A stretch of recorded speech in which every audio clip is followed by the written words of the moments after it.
Carta do apóstolo Paulo aos Colossenses, capítulo 2, versos de número 16 ao 23. Nos diz assim a palavra do Senhor.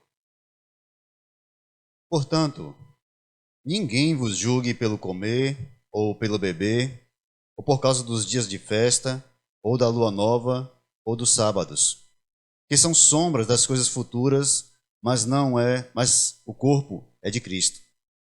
Ninguém vos domine a seu arbítrio com o pretexto de humildade e culto dos anjos, envolvendo-se em coisas que não viu, estando em vão inchando a sua mente carnal, e não ligado à cabeça, da qual todo o corpo, provido e organizado pelas juntas e medulas, vai crescendo em aumento de Deus.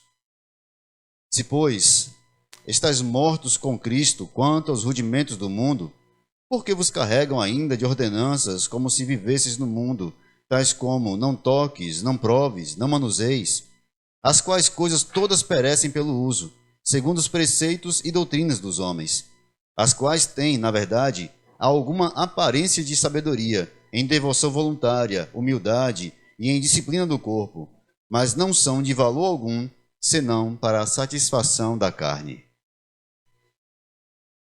Meus amados, dando prosseguimento à série que nós estamos expondo, as cartas de Paulo, as cartas da prisão, mas nós estamos sobre o tema Olhando para a Eternidade, o diário de um peregrino.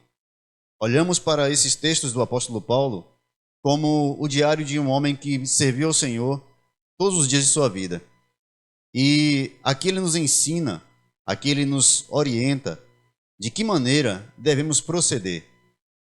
Irmãos, como já disse aqui outras vezes, há uma grande cobrança por parte daqueles que olham para os cristãos hoje, de que o seu discurso coadune com aquilo que eles vivem, que a vida cristã fale tão alto quanto o discurso cristão, que a nossa maneira de viver, das pequenas coisas, desde o partir do pão, como era a igreja primitiva, até as coisas mais complexas, como a política e outras coisas mais, nas quais nós venhamos a nos envolver, que o caráter cristão seja visto e que Cristo seja glorificado. Paulo apresenta então essa questão aqui aos Colossenses, já tratando daquela questão que já falamos antes. Esse é um contexto complicado. O apóstolo Paulo está escrevendo a uma igreja que está em uma cidade que, apesar de ser romana, mas tem também uma cultura grega. Então ela tem todo um contexto de pensamento. Tem muita gente ali que pensa, que age de forma diferente da igreja. A igreja, na verdade, como sempre foi e sempre será, ela anda na contramão de todo o pensamento normativo do mundo. Paulo aqui vai chamar a atenção dos irmãos para que eles não andem nesse caminho.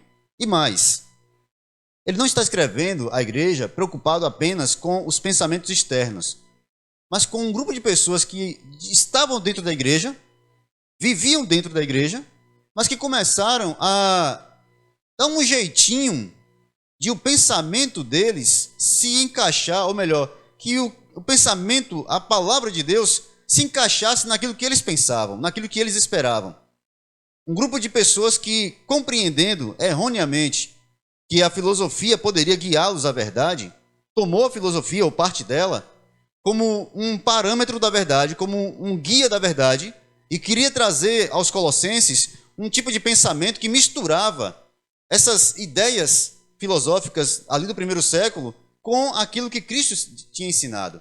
Então agora eles querem que os irmãos não só ouçam o que Cristo disse, mas eles pensem também com relação a tudo aquilo que está colocado ao seu redor. E principalmente o ascetismo, aquela ideia de que você precisa viver, fazer coisas dentro de um padrão, e quando você sai desse padrão exterior, você não está sendo santo, você não está dando bom testemunho, principalmente aqui, quando você não faz aquilo que a lei dizia no Antigo Testamento, e principalmente com relação às cerimônias. Os judaizantes, um grupo de irmãos que estavam ali há muito tempo, costumava cobrar dos cristãos circuncisão que é o ato da aliança antiga de se cortar o prepúcio. Cobravam dos cristãos a guarda do sábado. Cobravam dos cristãos o não comer alguns alimentos que foram proibidos no Antigo Testamento. Eles queriam que os cristãos andassem nessa linha. Do outro lado, havia alguns que diziam: podemos fazer qualquer coisa, e caíam na libertinagem. Então, nem tanto, nem tão pouco. Eles entravam ou de uma linha ou de outra. Paulo está chamando para um pensamento central, que coadune, que balize, que mostre qual é o caminho correto. Aos Colossenses aqui, nesse capítulo 2, nós já vimos aqui Paulo falando sobre esse problema do legalismo. E de como o legalismo, a ideia de que você tem que obedecer regras específicas, não a palavra de Deus, mas que homens inventaram, e que quando você não obedece essas regras, você está saindo do parâmetro, você não é mais santo. Então, principalmente aqui pensando, irmãos, fariseus, saduceus, essênios, escribas, homens que tinham, nos tempos de Jesus já, a ideia e a vontade de fazer com que todos andassem naquele padrão que eles haviam estabelecido. Não que a palavra de Deus tinha estabelecido, mas que eles mesmos tinham colocado como sendo: este padrão é um padrão de santidade. Jejue 3 vezes por dia, ou melhor, jejue 3 vezes por semana, ore 3 vezes ao dia, vá à sinagoga todas as semanas, pelo menos 3 vezes ao dia, não como devoção, mas como uma obrigação. Agora Paulo chama a atenção dos irmãos, no final desse texto já, para mostrar aos queridos que, tendo Cristo morrido conosco, e sendo que nós somos batizados não apenas no nome, mas na morte de Cristo, nós somos coadunados com Cristo, nós somos unidos a Cristo na morte dele. Na morte de Cristo, nós também morremos para o mundo. O apóstolo Paulo diz isso aos Romanos, no capítulo 8, nós não somos mais os mesmos, nós não vivemos mais, nós estamos em Cristo, e quem está em Cristo, nova criatura é. As coisas velhas se passaram, tudo se fez novo. Então, como novas criaturas, nós temos um novo reino, vivemos em uma nova experiência. E essa novidade de vida não cabe, não se coaduna com regras que só são externas. Coisas que só servem para nos auto-justificar. E, irmãos, autojustificação é um negócio que a gente gosta. Nós costumamos falar das coisas sempre na primeira pessoa. Já observou isso? Não porque eu oro, não porque eu quando preguei, não porque quando eu falei, não porque quando eu faço, não porque o eu parece que é o meu padrão de verdade. Eu sou uma pessoa verdadeira, eu sou uma pessoa honesta, eu sou uma pessoa justa, eu sou uma pessoa de bom caráter. O padrão o meu padrão máximo sou eu, porque eu, como dizia uma antiga música, muito ruim por acaso, eu me amo. Então, essa questão de se entender como algo, sabe, como se o meu padrão máximo de santidade fosse eu mesmo, e as coisas que eu faço, e o meu padrão de santidade deve ser estabelecido sobre os outros. Então, assim, Paulo chama atenção para os irmãos não olharem para esse tipo de coisa e começarem a seguir esses passos. Então, ele, aqui finalizando a carta aos Colossenses capítulo 2, finalizando o capítulo 2, no verso 16 ele diz: portanto, irmãos, portanto por quê? Porque ele está concluindo o pensamento. Qual é o pensamento? Cristo, versículo 14, cancelou toda a escrita de dívida que estava contra nós, de maneira que agora nós somos novas criaturas, passamos a um novo reino. Então, pensando assim, portanto, versículo 16, ninguém tem o direito, aqui eu estou lendo a versão da King James, tá? Você vai perceber uma diferença aí. Ninguém, pois, tem o direito de vos julgar pelo que vocês comem, pelo que vocês bebem, ou ainda em relação a alguma festa religiosa, celebração das luas novas ou dos dias de sábado. É impressionante como as religiões têm a tendência a criar algumas coisas que você tem que fazer, caso contrário você não será salvo. Você tem que guardar estas coisas, caso contrário você não será salvo. A salvação deixa de ser pela graça em Cristo e passa a ser pela obediência de algumas regras. Então a salvação deixa de ser porque Cristo morreu por meus pecados E passa a ser porque eu obedeço às regras. Então, a salvação está baseada na minha obediência cerimonial, e eu volto a ser um judaizante, eu volto a ser um israelita religioso, porque eu passo a entender que o cumprir das regras é que me salva, e não a graça de Deus. Eu volto a colocar Cristo como sendo não superior a tudo isso, mas como parte disso. Ele é apenas parte dessa cerimônia, e não o Senhor absoluto de tudo, de toda a minha vida. Então, sábados, luas novas, isso eram, irmãos, regras, foram estabelecidas, festas, mandamentos, que Deus estabeleceu no Antigo Testamento, como um sinal entre ele e Israel. Porém, qual o problema? Todas as coisas que o Senhor estabeleceu, todas as leis, se você pegar o Pentateuco, 5 primeiros livros da Bíblia, a segunda metade de Êxodo, até o final, o último livro, que é o Deuteronômio, serão leis para a convivência e para a obediência. A maneira como Deus queria que Israel caminhasse e adorasse a Ele. O culto ali está estabelecido de forma perfeita. Detalhes. Cores da linha que poderiam ser costuradas, o véu, estavam estabelecidos ali. Não poderia ser diferente daquilo. Tudo. Para quê? Para que Israel não olhasse para os povos ao seu redor e os imitasse. Para que Israel, seguindo o seu coração, fazendo aquilo que lhe agradava, achando que o seu culto, como ele queria, pudesse ser agradável a Deus, então Deus estabelece as regras e fecha as possibilidades. Será desse jeito, assim e assim. As regras para a convivência, para o convívio. Os povos ao redor, a sua convivência, a maneira como eles viviam ao redor, eram totalmente fora, absurdamente fora dos padrões de Deus. Para os irmãos compreenderem o que eu quero dizer aqui, era normal entre os povos pagãos ao redor de Israel sacrificar crianças. Haviam deuses que amavam, ou pelo menos exigiam esse tipo de coisa. Sacrifício de crianças. Haviam festas dos deuses pagãos ao redor de Israel, onde o sexo fazia parte do culto. O ato sexual diverso fazia parte do culto. Isso era feito no culto a esses deuses. A vida familiar não tinha nenhum valor para os povos pagãos ao redor. O que hoje se fala aí, de que porque a família é uma instituição social, é apenas uma regra social, é já a negação disso tudo, a negação daquilo que a Escritura nos diz. Por quê? Porque estão voltando ao paganismo, estão voltando ao pensamento pagão. Então todas essas coisas foram estabelecidas para que Israel andasse de maneira agradável a Deus. Mas acontece o seguinte, não é só pelas regras, não é só obedecer uma regra. Irmãos, obedecer uma regra não significa que eu ame ou que eu esteja concordando.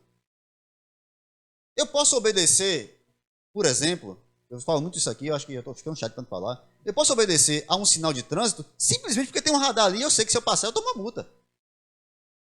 Eu posso obedecer a uma marcação de estacionamento simplesmente porque eu sei que se eu deixar ali, depois eu vou sofrer as consequências financeiras. E ninguém gosta de pagar por nada dessas coisas, né? Ou até, como o mundo faz muito, eu posso ter um tipo de cuidado com relação a algum risco, não por causa do... Não, eu não vou fazer isso porque isso é ruim. Mas eu não vou fazer isso porque isso vai me trazer consequências. Por exemplo, o sexo livre. A forma libertina em que o mundo vive. E aí o Ministério da Saúde é obrigado a proteger aqueles que não querem nenhum tipo de compromisso pessoal com a própria vida. Eles querem liberdade para fazer o que quiserem. Deus então estabelece regras para que Israel não pensasse assim, não fosse assim. Mas ele não queria que Israel seguisse essas regras apenas por seguir. Qual o primeiro e máximo mandamento de Deus? Como Jesus resumiu a lei? Amarás, pois, o Senhor teu Deus de todo o teu coração, com todas as tuas forças, com todo o teu entendimento, e amarás o teu próximo como a ti mesmo. O Senhor Jesus resumiu a lei. Por quê? Porque esse é o princípio, irmãos. Esta é a base máxima.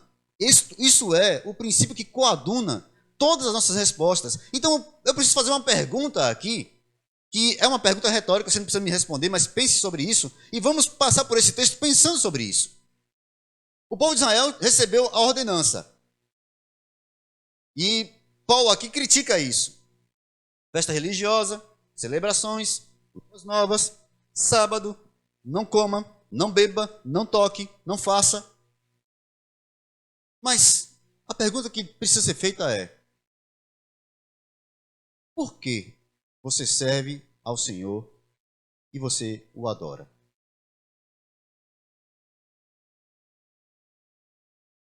Qual é a tua motivação para servir ao Senhor e o adorar?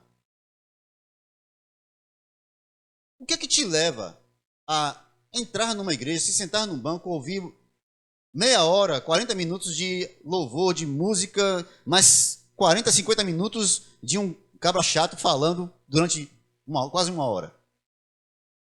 O que é que te leva a ficar sentado ouvindo uma exposição bíblica, um texto bíblico como esse? Porque as motivações do seu coração podem dizer muito a respeito do seu culto. As motivações de Israel para guardar o sábado não era o amor a Deus e estar com Cristo, estar com o Senhor e obedecer a Ele e agradá-lo. Não. As motivações dos fariseus em terem seus horas e horas e horas de oração não era porque eles amavam ao Senhor. É porque eles se amavam. É porque eles se adoravam. É porque eles estavam no altar do seu próprio coração. É porque Deus era uma possibilidade de bênção e não o Senhor absoluto.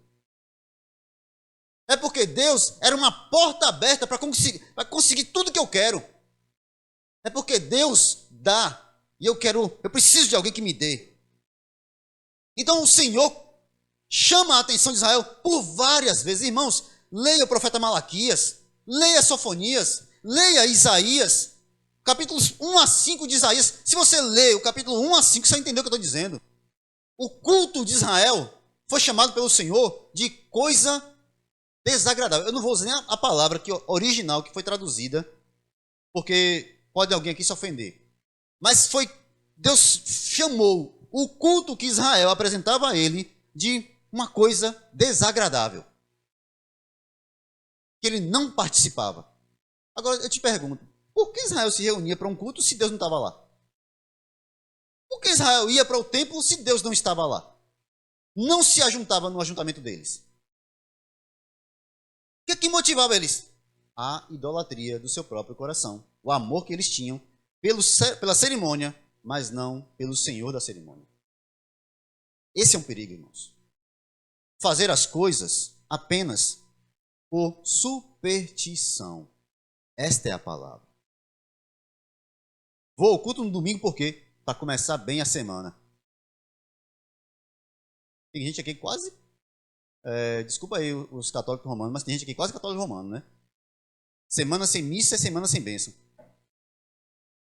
Tem gente aqui, tem pessoas no evangelho hoje, na igreja evangélica hoje, que é quase isso. Vou à igreja para começar a semana bem.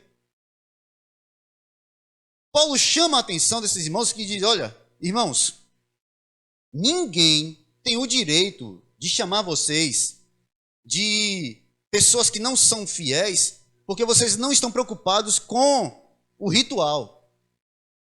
Porque vocês não estão preocupados com não pegue, não toque, não faça, olha, isso aqui, não pode fazer as coisas. Verso 17. Esses rituais são apenas sombras do que haveria de vir. A realidade, todavia, encontra-se em Cristo. Se você quiser que eu leia na sua versão mais próxima do que você está aí. Ninguém, pois, vos julgue pelo comer e pelo beber, por causa de festa de lua nova de sábados, que são sombras das coisas vindouras, mas o corpo é de Cristo. O apóstolo Paulo está dizendo, meus irmãos, algumas pessoas ainda estão presas e esses pregadores que estavam perturbando o juízo dos irmãos em Colossos, ainda estavam tentando prendê-los em uma corrente de ritualismo vazio. Os irmãos estavam sendo obrigados a cumprirem algumas regras vazias, a voltarem a fazer coisas que já estavam extintas. E por que foram extintas? Hebreus capítulo 9, verso 11. Porque o sumo sacerdote dos bens futuros já veio. Então não resta mais o sacerdócio antigo.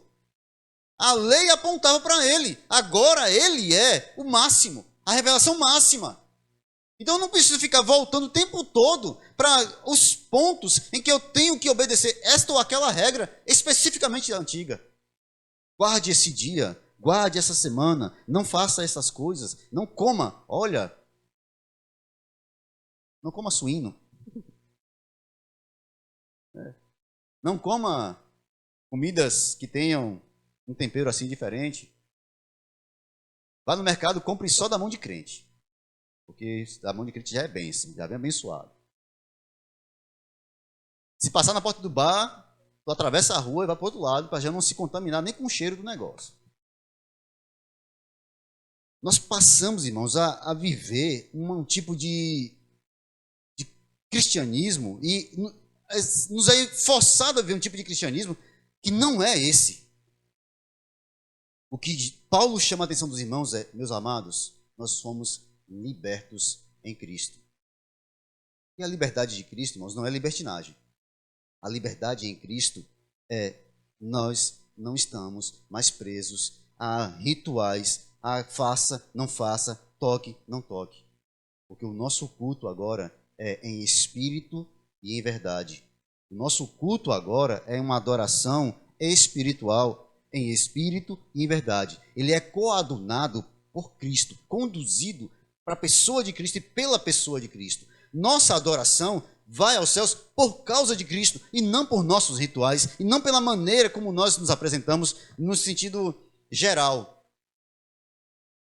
Não estou dizendo aqui, irmãos, que não haja busca de santificação. Paulo vai dizer isso aqui mais à frente. Mas o que eu estou chamando a atenção é que, às vezes, nós nos prendemos à sombra e não olhamos o objeto. Vou explicar.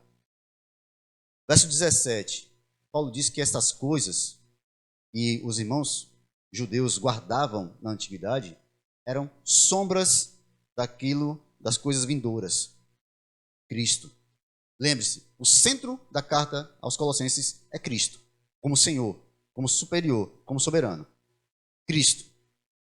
A sombra aqui é a luz que projeta uma figura meio que informe à sua frente. Você não está vendo o objeto, mas você está vendo a sombra dela à sua frente. Você sabe que aquela sombra foi produzida por um objeto.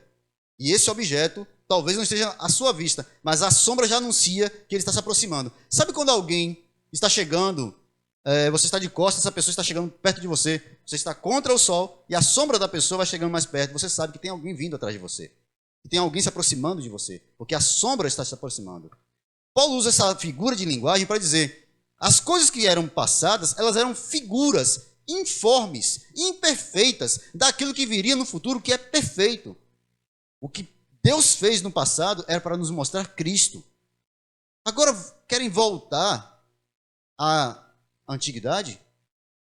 Querem voltar a cobrar as coisas passadas? Querem voltar a viver na sombra e esquecer-se daquele que é o principal, Cristo? Quando Paulo diz isso aos Colossenses, porque havia alguns ali, mestres, que diziam aos irmãos que algumas coisas tinham poder de trazer mal a eles. E mais, que talvez estas coisas, objetos, impedissem que eles pudessem sentir o poder de Deus, ou elevasse, ou alcançar um pensamento, uma graça, um poder superior. Esse grupo de pessoas, inclusive, se apresentavam como sendo superiores espiritualmente. Pessoas que estavam acima dos terráqueos. Gente que vivia em outro ambiente, em outro nível. E Paulo diz, irmãos, não. Cristo é o corpo. Cristo é o cabeça desse corpo. Nele estamos ligados. Não há aqui superiores e inferiores. Não há mais espirituais e menos espirituais. Não há aqui um escalonamento de espiritualidade.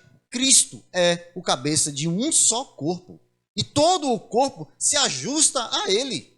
Ele é aquele que se ajusta, que nos ajusta a Ele mesmo. É a vida dele que passa a nós. E essa vida vem a nós da mesma forma. Nós somos santificados, justificados e mantidos por Ele. Pela graça dele. Somos galhos enxertados nessa videira verdadeira, alimentados por ela, não por nós mesmos. Cristo, irmãos. Aos Hebreus capítulo 8, verso 5 e capítulo 10, verso 1, o autor de Hebreus vai dizer a mesma coisa. Basicamente o mesmo. Todas as coisas anteriores eram sombras, mas Cristo é perfeição. Olhe para Cristo. Veja a graça em Cristo. Porque tentativas de se auto-justificar nunca alcançarão o céu. Aqueles que estão firmados em sua própria justiça nunca entrarão no reino dos céus. Tentativas de autojustificação só nos leva a uma condenação ainda maior. Cristo é a justificação por nossos pecados. Cristo é a justiça que nós não podemos exercer. Cristo, irmãos. Um segundo ponto que Paulo coloca e que é tentador para nós é aquela ideia de santificação, santidade. Verso 18. Ninguém atue como árbitro, ou ninguém vos julgue, ninguém atue como árbitro contra vós, afetando humildade ou culto aos anjos, firmando-se em coisas que tenha visto, inchado vãmente pelo seu entendimento carnal. Esses mesmos homens que pregavam lá em Colossos diziam que eles tinham acesso a coisas espirituais que os demais não tinham. Tinham visões, estavam acessando realidades que os daqui não conseguiam chegar. Então o apóstolo Paulo chama a atenção e diz: ninguém pode julgar vocês dizendo que são mais espirituais do que vocês. Com essa humildade afetada, com essa ideia de culto aos anjos. Quando ele fala de culto aos anjos, pode parecer para nós hoje absurdo, mas para quem alcançou aí e viveu a década de 90, sabe muito bem que a música que se cantava na igreja é: tem anjo voando nesse lugar, subindo, descendo, tem bandeja de anjo, tem anjo passando no meio da igreja, tem anjo aqui, tem anjo ali, tem anjo lá, tem anjo acolá, tem anjo em cima do teto, tem anjo segurando o microfone do pastor. Tinha tanto anjo que eu não sei onde é que os irmãos ficavam. Amados irmãos, eu não estou criticando aqui a presença de Deus, mas entenda, há uma idolatria escondida em uma falsa humildade e santidade. Há uma idolatria escondida nessa ideia de que nós estamos em um ambiente espiritual. Quando é que esse ambiente espiritual se apresenta? Quando eu sinto, quando eu vejo, ou pior ainda, quando eu ouvi alguém dizer isso, quando eu vejo um anjo de 6 metros sentado na primeira cadeira. Pelo amor de Deus, irmãos. Meus amados, Deus não nos enviou um anjo para nos salvar, nos enviou seu Filho. Deus nos enviou o seu Filho. Não foi um anjo que morreu por nós, foi Cristo, irmãos. Não foi, irmãos, um ser qualquer. Deus enviou o seu Filho por nós. E Ele nos dá acesso a Ele mesmo. A gente fica mendigando presença de um ser. Eu não estou falando aqui mal dos seres que estão ao nosso dispor, ou melhor, ao dispor de Deus para nossa ministração. São ministradores de Deus a nosso favor. Mas é de Deus, não é nosso não. São de Deus e não nosso. É Deus que ordena eles, não nós. É o Senhor que envia Gabriel a Maria, não é Maria que chama ele. É o Senhor que manda o anjo falar com Josué, não é Josué que convoca o anjo. Irmãos, nós olhamos para uns certos tipos de espiritualidade que só causam males, só nos afastam da verdade, só nos afastam daquilo que é mais poderoso, o próprio Pai que nos chama para sermos tratados como filhos. Meu querido, Deus abriu uma porta para nós de tal maneira que nós podemos não só acessá-lo, mas chamá-lo de Pai. E agora vem esse grupo de pessoas aqui que Paulo chama a atenção, que aparentam humildade. Eu nunca vi esse tipo de pregador ser soberbo. É sempre muito, sabe? Uma pessoa muito humilde. Culto dos anjos, firmando-se em coisas que não viu. E olha como é que Paulo chama essas pessoas. Inchados vãmente pelo seu entendimento carnal. A gente sempre acha que carnalidade tem a ver com sexo, com pornografia, com alguma coisa desse tipo. A gente sempre acha que carnalidade é aquela pessoa que tem um tipo de comportamento, fala palavrão, isso é carnalidade. Mas a gente não lembra, não entende, que todas as vezes que a gente muda a maneira como Deus apresenta o Evangelho, somos carnais. Todas as vezes que nós olhamos para a Escritura e não nos submetemos a ela, nós somos carnais. Todas as vezes que nós ouvimos o Evangelho e não nos submetemos a ele, independente do que ele diga, não importa o que o Evangelho diz, se o Evangelho diz, é assim que tem que ser. Se a Escritura diz, é assim que tem que ser.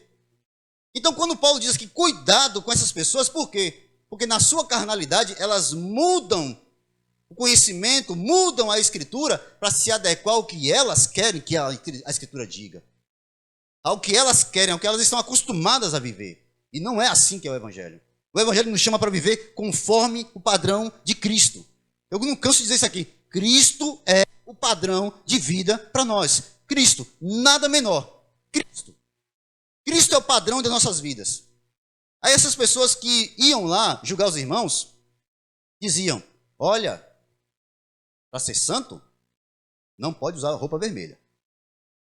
Porque vermelho é a cor do cão. Olha, para ser santo, não pode usar sandália havaiana, porque sandália havaiana, já sabe, né? Havaiana é coisa de praia, praia é coisa de gente carnal. Para ser santo, você não pode fazer isto. Meu irmão, e com isso passa um monte de outras coisas. Sabe qual é o problema? O problema é que toda reforma que começa, né, como alguém já disse aqui certa vez, toda reforma que começa pelo externo, pelo exterior, pela coisa fora, gente, coisa mais fácil que tem é eu colocar um terno. Gente, coisa mais fácil que tem é eu mudar a maneira de me apresentar para as pessoas.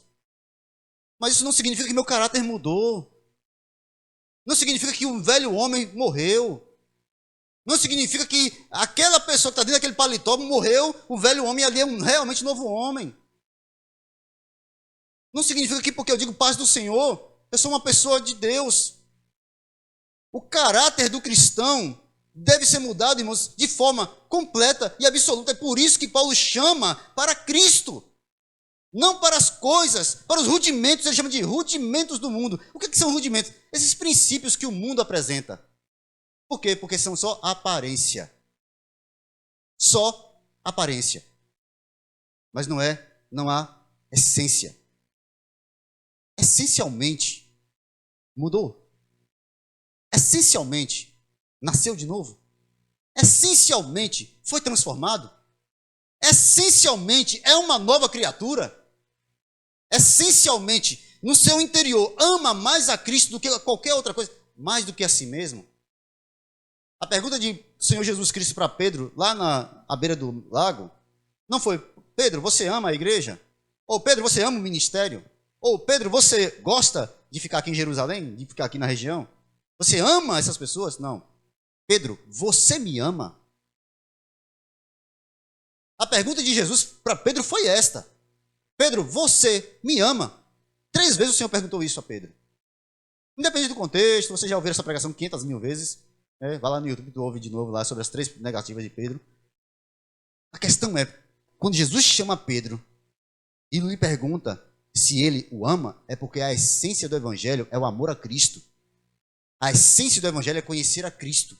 A essência do Evangelho é sabe, irmãos, viver para Ele. E se for necessário, morrer por Ele. A essência do Evangelho é Cristo maior do que tudo e do que todos. A essência do Evangelho, irmãos,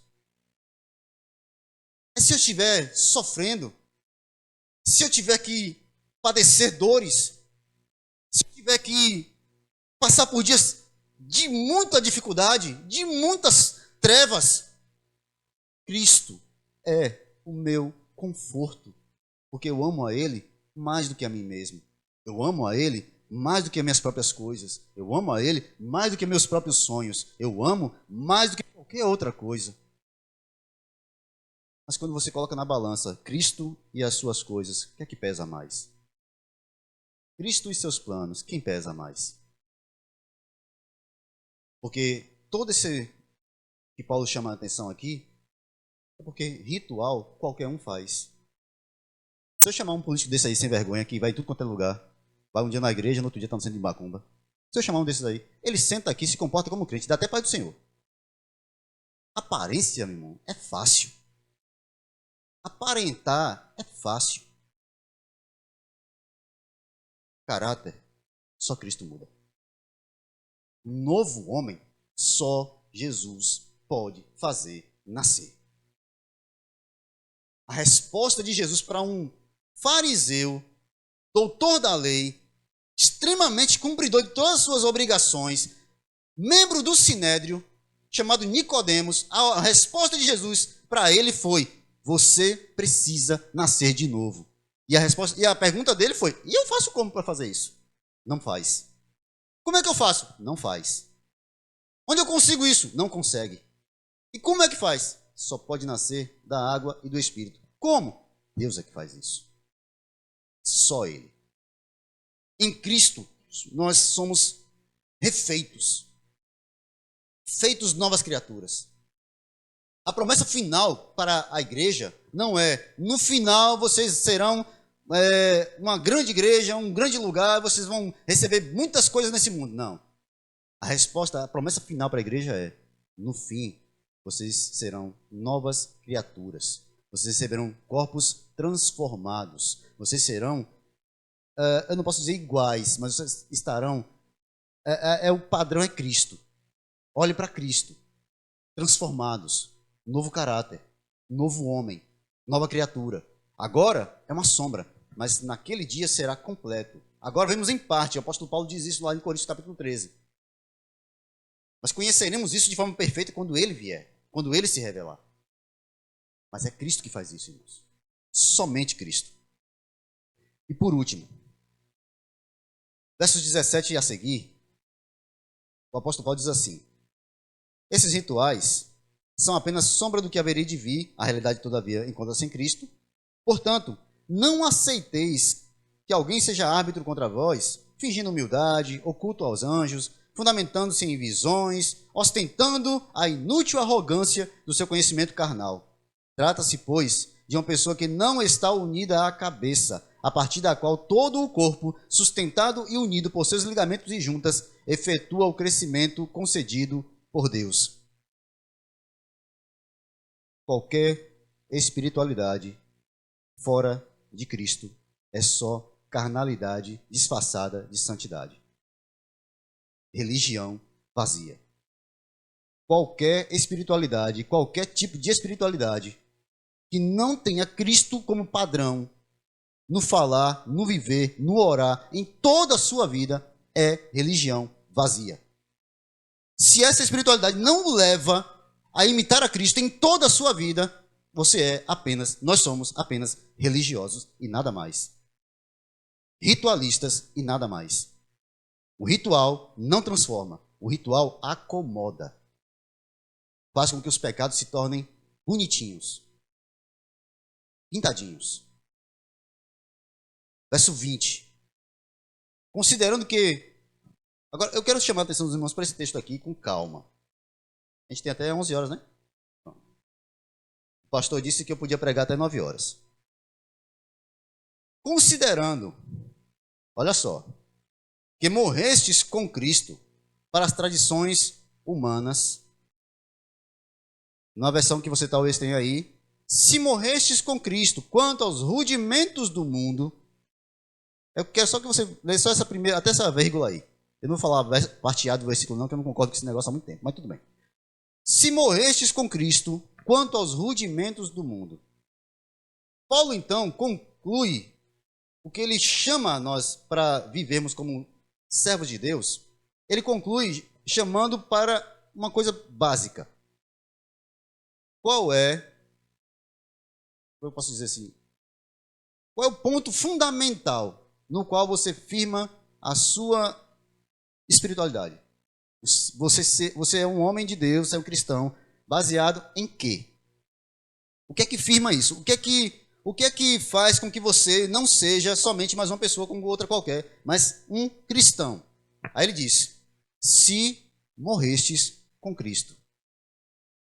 Se você entendeu, quando você foi chamado pelo Evangelho, quando você foi convocado por Cristo, quando o Evangelho te convenceu, quando a mão de Deus te arrastou contra a sua vontade para o Evangelho, te colocou no novo reino, quando ele fez isso, você compreendeu que a partir daquele dia você tinha morrido. Se isso aconteceu, amém. Porque essa é a base. No dia em que Cristo me salvou, eu morri. Morri para o mundo. Ali se encerrou minha história. Ali acabou o velho Davi. Ali acabou o velho homem. Ali morreu a velha natureza. Mesmo que ela, como dizia um pastor aqui antigo na cidade, de vez em quando levantasse a cabeça e dizia assim: não, eu estou vivo ainda. Mesmo que ela de vez é um defunto ruim de enterrar, sabe? Você vai lá, enterra, joga 20 pá de cal em cima e o miserável de vez em quando levanta o dedo assim: eu estou aqui. Esse é o velho homem que de vez em quando ele está lá tentando te chamar de volta. Aí você tem dois inimigos poderosos ajudando ainda, né? De um lado o diabo, do outro o mundo, chamando e aproveitando tua velha natureza, te chamando de volta para esse velho mundo. Mas Paulo diz: se vocês morreram com Cristo, e aí é interessante que ele diz: se vocês morreram em Cristo, quanto aos rudimentos do mundo. Rudimentos aqui, mas fala de princípios, de base. Basicamente, Paulo diz o seguinte: vocês morreram para o mundo e toda essa cultura que o mundo entende como sendo boa e perfeita. Vocês morreram para o mundo e tudo isso que o mundo acha que é perfeito, que é espiritualidade. Porque o mundo acha que ser espiritual é o quê? Você frequentar uma igreja, ou uma religião, qualquer religião. Você ser uma boa pessoa. E como é que você é uma boa pessoa? É o seu padrão. Você que disse se você é uma boa pessoa ou não. Porque até certos traficantes que eu conheço já falaram que não, eu sou uma pessoa boa, só faço um negócio errado. Para ele é uma pessoa boa. Ele só está cometendo um pequeno delito. Eu tomei muito de gente, mas isso é ossos do ofício para ele. Qual é o padrão de pessoa boa? Então, para o mundo, se você se julga uma pessoa boa, acabou. Mas para o evangelho você morre logo no início. O evangelho acaba essa possibilidade logo no início. Se vocês morreram para esses rudimentos, então o que é que Paulo está dizendo? Irmãos, se vocês já estão em Cristo, se vocês já são novas criaturas, se vocês compreenderam o que o evangelho fez na vida de vocês, então, meus queridos, parem de se preocupar com essas coisas antigas. Parem de se preocupar com essas pessoas. Aí ele diz aqui, versículo 21, tais como: não toques, não proves, não manuseis, as quais coisas todas hão de perecer pelo uso, segundo preceitos e doutrinas de homens. Os fariseus, vou falar dos fariseus para não falar de gente mais próxima, né? Vou falar dos fariseus que estavam mais longe. Os fariseus, na época deles, já estava lá em vigor a lei.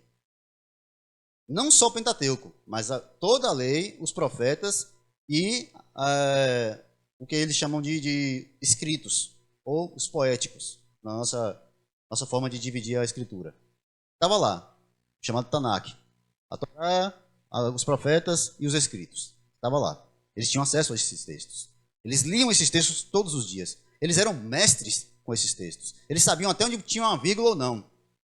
Se você pegar um grupo chamado de maçoretas, que eram mestres que fizeram umas traduções, eles sabiam até quantas palavras tinham em um parágrafo daquela lei. Contavam as letras para não errar nenhum daqueles escritos.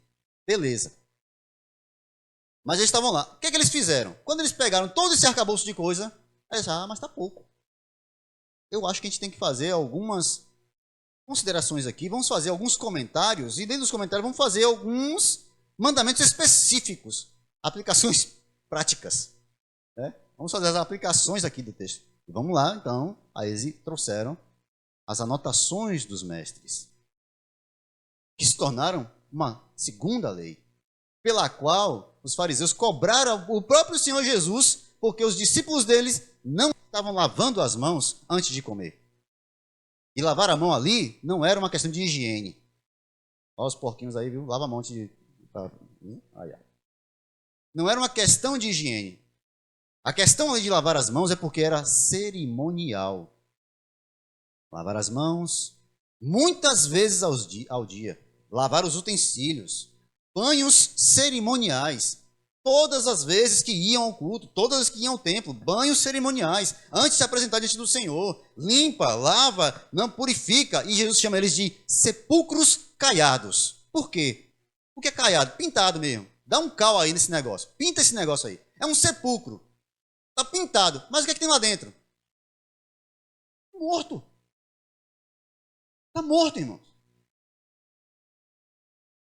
Vocês estão acompanhando? Eu não estou acompanhando não, né? Mas se vocês estão acompanhando aí o velório da Rainha Elizabeth, já terminou? Já enterrou a bichinha? Sei não, né? Nem estou acompanhando. Mas, tá lá. Uma semana já, a coitada, mais de uma semana já, peregrinando. Aí tem toda uma preparação e tal, tá lá. Aí você chega lá, diante do caixão da Rainha Elizabeth, tá lá, bonitinha. Né? Velhinha bonitinha, né? Todo mundo gosta de chamar ela de vó, tem cara de vó. Aí tá lá, bonitinha, arrumadinha. Mas está morta há uma semana. Tem uma semana que ela está morta. Está lá, pintada, rosto perfeito. Você chega lá, gente, está dormindo. Ah, não, está morta. Há uma semana. Todo o aparato externo, toda a beleza da cerimônia não pode mudar uma coisa básica. Ela continua morta. Todo o aparato externo, irmãos, e tudo que é externo não pode mudar a nossa natureza. Nada pode mudar essa velha natureza, a não ser Cristo. Por quê? Porque ele mata a velha natureza e a coloca lá uma nova natureza. Então Paulo está dizendo, esses rudimentos do mundo, abandonem isso. Vocês morreram. Vocês morreram. Esquece isso, isso não pertence mais a vocês. Elizabeth não sabe nada do que está acontecendo. O pessoal está fazendo todas as homenagens. Ela não está nem aí. Não sei onde ela está. Não me pergunte. Né? Não vou ficar fazendo aqui. Pois é, deixa para lá. Esforço humano por justificação. Esforço humano por santificação. Paulo diz, tudo isso é rudimento do mundo. Tudo isso é vão. Vocês estão em Cristo. Amados irmãos, se eu posso trazer aqui de alguma forma mais clara e mais... que o Senhor me ajude a usar as palavras certas. Mas se vocês podem compreender uma coisa de uma forma definitiva, entendam. O máximo que você pode alcançar da graça de Deus, você já alcançou. Não há coisas maiores te esperando. O melhor de Deus não está por vir, já veio. Não há nada maior do que isso que nós já alcançamos.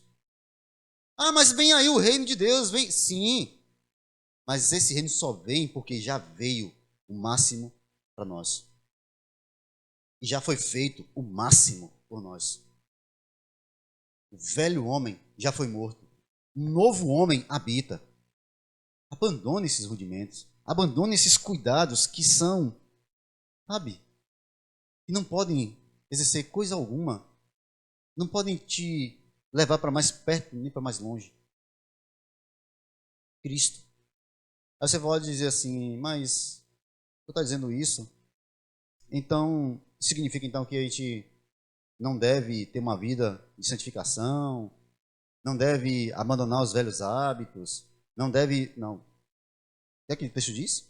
Vocês já morreram.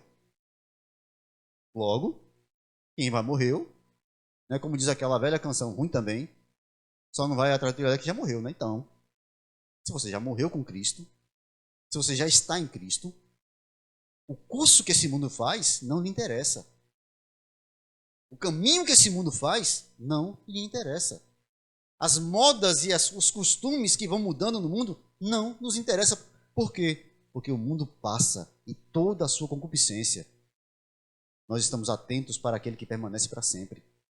Nós estamos olhando para aquele que permanece para sempre. Nós estamos guardados naquele que permanece para sempre.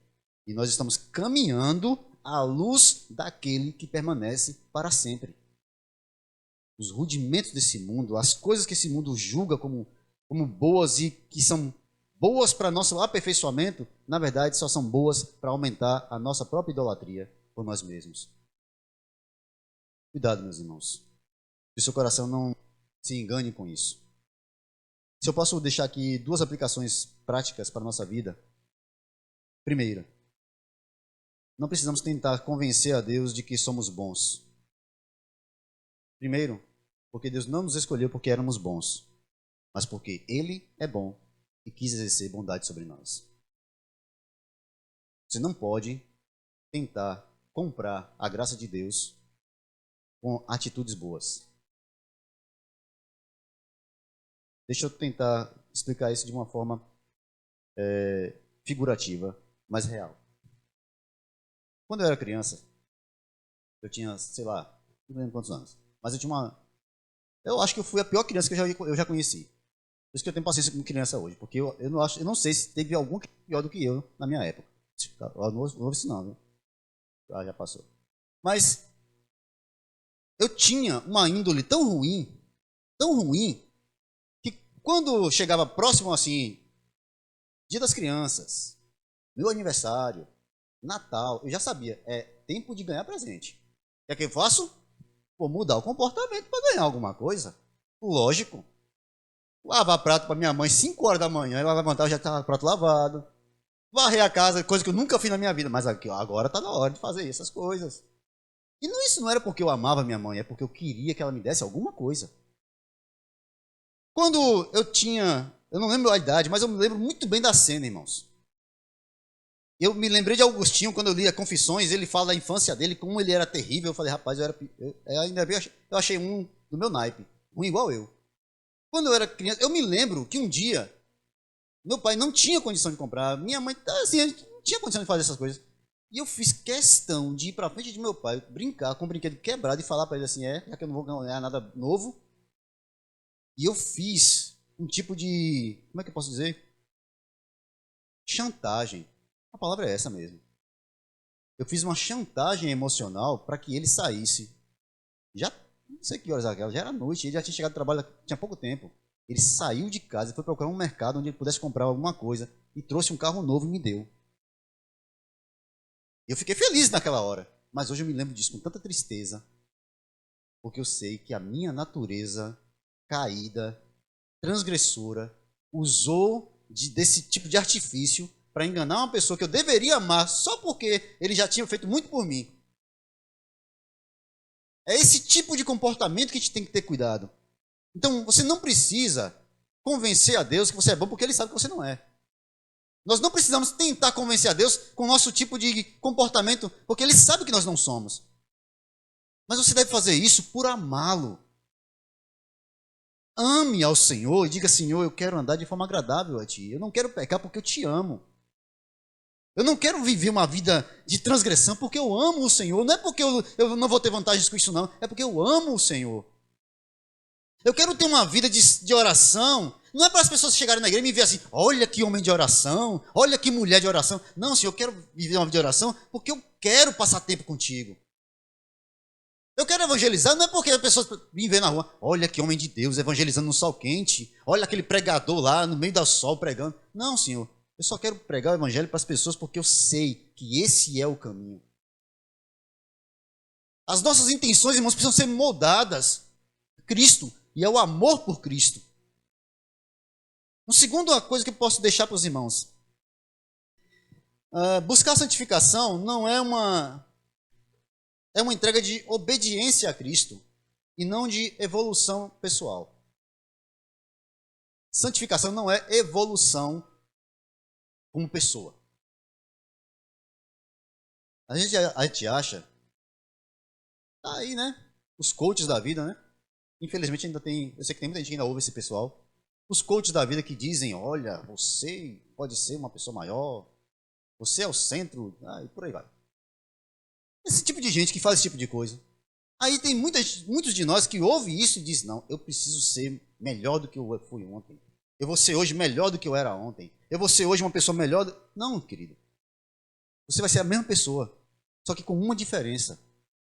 Levante-se todos os dias e faça um propósito pessoal, uma oração, e seja uma oração sincera, diga: Senhor, eu de novo, pecador, miserável, mas o Senhor me chamou, me ajuda a glorificar o teu nome hoje, me ajuda a andar de forma que eu glorifique o teu nome hoje, me ajuda a me comportar de tal maneira que eu glorifique o teu nome hoje. Santificação é o ato de Deus ir tirando de nós todo o resquício que o mundo ainda tenta nos colocar.